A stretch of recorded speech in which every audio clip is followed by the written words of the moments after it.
Hello students, अस्सलाम वालेकुम। This is Imran Khan. आज के वीडियो में हम टाइप्स ऑफ सॉलिड को डिस्कस करेंगे। सो बेसिकली टू टाइप्स के सॉलिड्स हैं, क्रिस्टलाइन एंड एमॉर्फस। और सॉलिड्स की टाइप्स क्यों होती है, डिफरेंट फॉर्म्स में क्यों एग्जिस्ट करते हैं, अरेंजमेंट ऑफ मॉलिक्यूल्स की वजह से। सो अभी हम डिटेल में डेफिनेशन को पढ़ते हैं एंड देन डिस्कस करेंगे। So the definition, types of solid, the solids are classified on the basis of arrangement of molecules. Molecules की अरेंजमेंट के बेस पे सॉलिड्स को क्लासिफाई किया जाता है। There are two types of solids, crystalline solids and amorphous solids.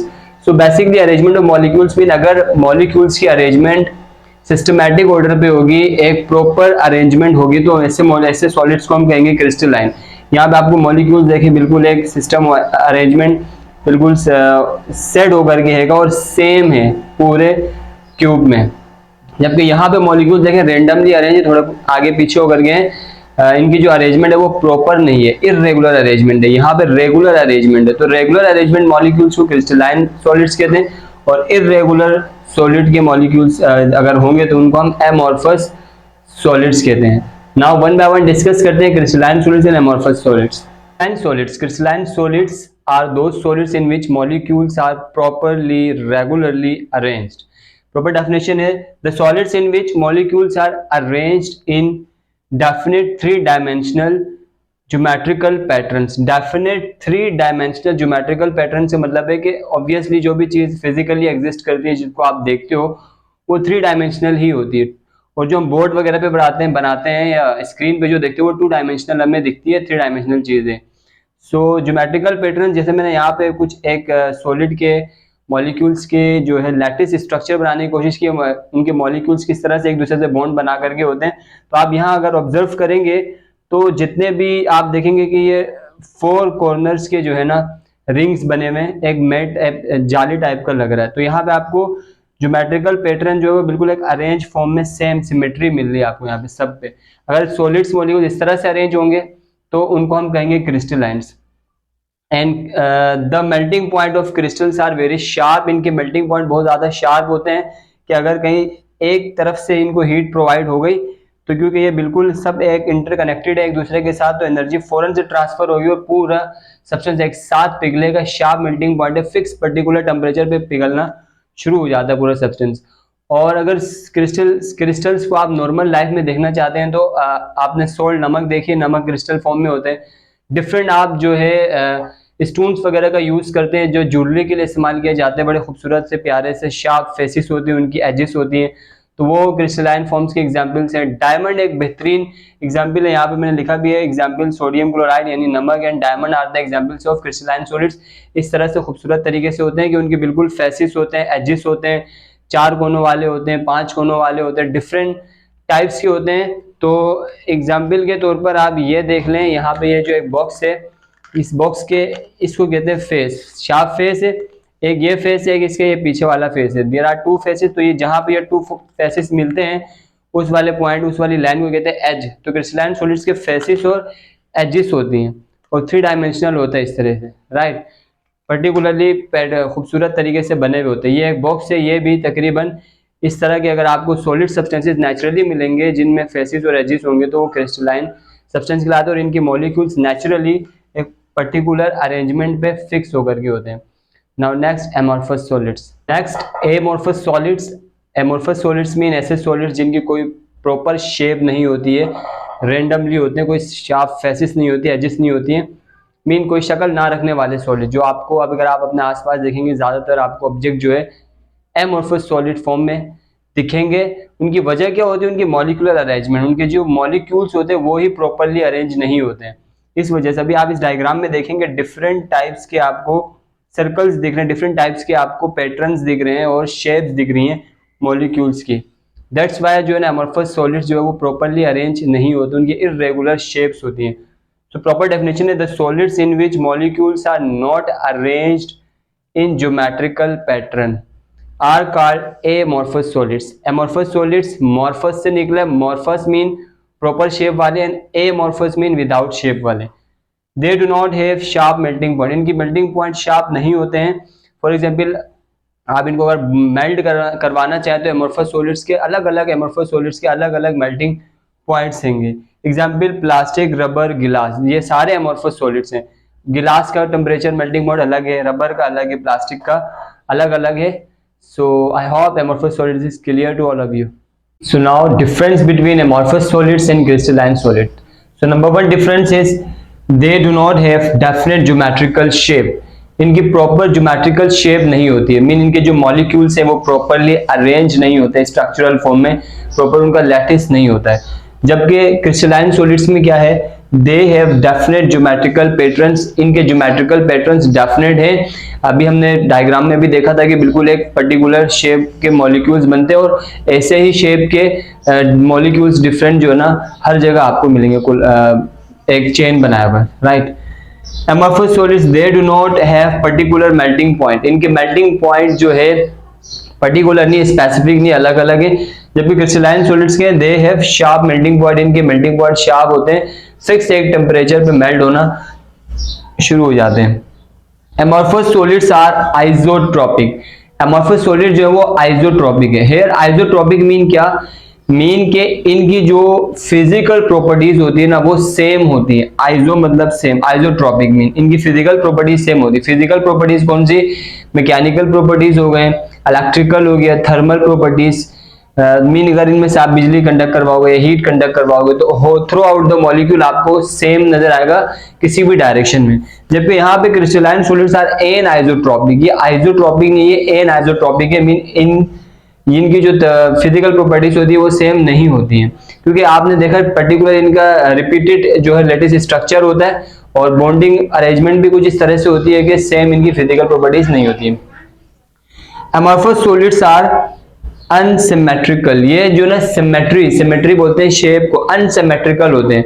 For example अगर एक amorphous solid को देखा, अगर आप उसको सिमेट्री मीन बीच में से आप देखोगे इसमें क्या आपको दोनों साइड में हर तरफ से कोई चीज सेम नजर आ रही है तो नहीं आएगी सिमेट्री, अलग अलग पैटर्न्स आपको मिलेंगे। जबकि क्रिस्टलाइन सॉलिड्स आर सिमेट्रिकल, ये बिल्कुल सेम शेप के मिलेंगे, हेक्सागोनल, टेट्रागोनल, पेंटागोनल, इस तरह से। So they do not break at fixed cleavage planes, ये cleavage planes पे break नहीं होते। So what does mean by cleavage planes? Here cleavage planes mean ऐसे weak zones होते हैं मॉलिक्यूल्स पे जहां से मॉलिक्यूल्स ब्रेक होते हैं। तो इनकी क्योंकि सिमेट्री सेम नहीं होती है, इनकी मॉलिक्यूलर अरेंजमेंट सेम नहीं होती, तो इनमें जो ना फिक्स्ड क्लेवेज जोन्स नहीं बनते। जबकि इनके मॉलिक्यूलर अरेंजमेंट और इनकी शेप वगैरह की सिमेट्री सेम होती है। दैट्स व्हाई यहां पे कुछ ऐसे एरियाज होते हैं जो वीक एरियाज कहलाते हैं थ्रू आउट द लाइन, और अगर कोई मॉलिक्यूल ब्रेक होता है तो उन एरियाज से ब्रेक होता है, उसको कहते हैं क्लेवेज। तो say they break along fixed cleavage planes. अगर आप एक एमॉर्फस सॉलिड और एक क्रिस्टलाइन सॉलिड को लेते हो, दोनों को ब्रेक करवाते हो तो क्या डिफरेंस आपको नजर आएगा क्लेवेज प्लेन्स में, कि जो एमॉर्फस सॉलिड है वो डिफरेंट शेप से ब्रेक होगा, जबकि जो क्रिस्टलाइन सॉलिड है वो सेम शेप्स में ब्रेक होगा। जिस तरह आपको क्रिस्टलाइन सॉलिड आपको नजर आ रहा है उसी शेप में ब्रेक होगा और 2 से 4 4 5 जितने भी इनके पीसेस बनेंगे वो सेम होंगे, सिमेट्रिकल, जबकि एमॉर्फस के ऐसे नहीं होंगे। So I hope this differences are clear. Next is allotropy. Allotropy जो है वो एलिमेंट्स की प्रॉपर्टी है, मीन के किसी सेम एलिमेंट का डिफरेंट फॉर्म्स में एग्जिस्ट करना, right. So for example carbon है, कार्बन का डिफरेंट फॉर्म्स में एग्जिस्ट करना एलोट्रोपी कहलाएगा, और कोई भी एलिमेंट जो डिफरेंट फॉर्म्स में मिलेगा तो उसकी एलोट्रोपिक फॉर्म्स कहलाएगी। Now definition, the existence of an element in more than one crystalline form, एक से ज्यादा क्रिस्टलाइन फॉर्म पे, बहादुरी क्रिस्टलाइन फॉर्म पे, इज नाउन एज एलोट्रोपी, उसको हम एलोट्रोपी कहते हैं। These forms of the elements are called allotropes और एलोट्रोपिक फॉर्म्स। वो जो फॉर्म्स हैं मीन के एलिमेंट्स के डिफरेंट फॉर्म्स में होना एलोट्रोपी कहलाता है, और जो डिफरेंट फॉर्म्स होंगी एलिमेंट्स की उनको हम एलोट्रोप्स कहेंगे, right. This happen when the atoms of the elements are bonded together in a different way. ये होता है क्यों, जब किसी एलिमेंट के एटम्स डिफरेंट तरीके से मिलते हैं तो फिर इस तरह होता है। फॉर एग्जांपल हमने बात करी कार्बन की, अगर कार्बन के एटम जो है वो 4 कॉर्नर स्ट्रक्चर बना रहे हैं तो कुछ और तरीके की क्रिस्टलाइन फॉर्म बनेगी, 4 कॉर्नर फॉर्म बनेगी, और कार्बन के ही सेम प्योर कार्बन के ही एलिमेंट्स अगर 6 कॉर्नर फेस बना रहे हैं, मीन हेक्सागोनल बना रहे हैं, तो ये टेट्रागोनल, ये हेक्सागोनल शेप है, तो डिफरेंट फॉर्म्स आ गई ना। और ये क्रिस्टलाइन है, क्रिस्टलाइन में शार्प फेसेस और एजेस भी होती हैं, सो डिफरेंट फॉर्म्स, और कुछ है जो सर्कुलर टाइप के हैं। तो ये डिफरेंट फॉर्म्स आपको दिख रही है कि किसी एक एलिमेंट का डिफरेंट फॉर्म्स में एग्जिस्ट करना एलोट्रोपी कहलाता है, और ये जो डिफरेंट फॉर्म्स हैं इनको हम एलोट्रोप्स कहते हैं। और ये होता है क्यों, अरेंजमेंट ऑफ मॉलिक्यूल्स की वजह से, डिफरेंट अरेंजमेंट की वजह से, right. Only some elements like sulphur, phosphorus, carbon and tin are elements which show allotropy, mean कुछ ही एलिमेंट्स है पीरियोडिक टेबल में, ऐसे नहीं कि सारे ही एलोट्रोपी आपको दिखाते हैं, कुछ ही एलिमेंट्स है जिनमें ये प्रॉपर्टी होती है, जिनमें सल्फर है, फास्फोरस है, कार्बन है और टिन है। नाउ अब हम एग्जाम्पल के तौर पे देखते हैं कि कार्बन के एलोट्रोप्स डिफरेंट, तो एग्जाम्पल्स में हमने कार्बन की एग्जाम्पल्स लिए, allotropes of carbon, these are the different allotropes of carbon, जिनमें नंबर 1 है डायमंड। डायमंड, जी हाँ बिल्कुल, डायमंड भी कार्बन से ही बनता है, प्योर कार्बन होता है डायमंड, लेकिन कार्बन की अरेंजमेंट कुछ इस तरीके से होती है कि उसकी बिल्कुल प्रॉपर्टी चेंज हो जाती है। बाकी सारे कार्बन जहां पे आपको ब्लैक नजर आते हैं, कार्बन डायमंड जो वहीं पे एक शाइनी और एक खूबसूरत सब्सटेंस है due to the arrangement of molecules. Diamond में क्या होता है, the carbon atoms are bonded together in a 4 corner lattice arrangement.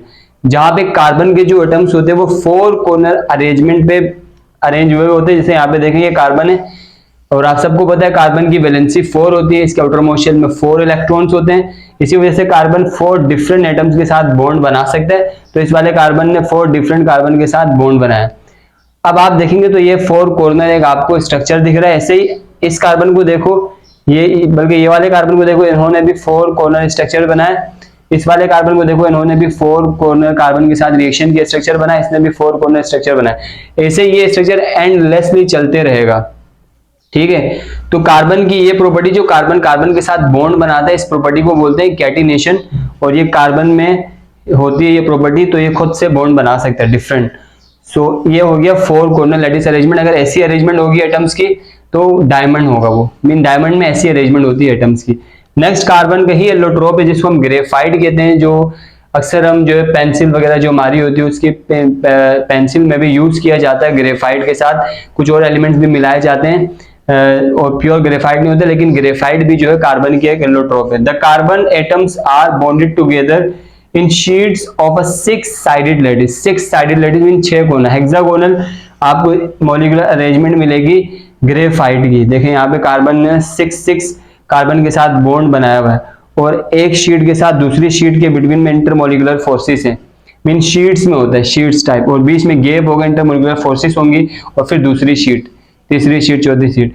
That's why अगर आप जो है ग्रेफाइट को इस तरीके से, जैसे अगर ये शीट्स हैं और यहां से करंट पास कराओगे तो यहाँ पे करंट पास नहीं होगी, क्योंकि बीच में गैप होता है, इंटरमोलिकुलर फोर्सेस होती है, जिनकी वजह से करंट फ्लो नहीं हो पाता। लेकिन अगर आप इस कोने में करंट लगाते हो तो इस कोने में आएगा करंट, आएगा, मीन हॉरिजॉन्टली पास करेगा, वर्टिकली करंट पास नहीं करता है ग्रेफाइट में। And then third is graphene. Graphene भी एलोट्रोप है कार्बन की। The single sheet of graphite. Graphite की सिंगल शीट को अगर किसी तरीके से हम सेपरेट कर लें तो जो बिल्कुल सिंगल शीट होगी ग्रेफाइट की, उसको हम ग्रेफीन कहते हैं, मीन ये ऊपर वाली साइड या फिर ये नीचे वाली साइड। फ्लोरीन्स, इनको हम बकी बॉल्स भी कहते हैं। Fullerenes, the carbon atoms are bonded together in spheres, cylinders और एक शेप फॉर्मेशन। मीन अगर कार्बन के एटम्स बॉल टाइप के हो जाए, मीन स्क्वायर फॉर्म में आ जाए, स्फेरिकल फॉर्म में, या फिर सिलेंडर फॉर्म में, या फिर ओवल फॉर्म में, तो ऐसे फॉर्म्स वाले हम कार्बन के एलोट्रोप्स को कहते हैं फ्लोरीन्स।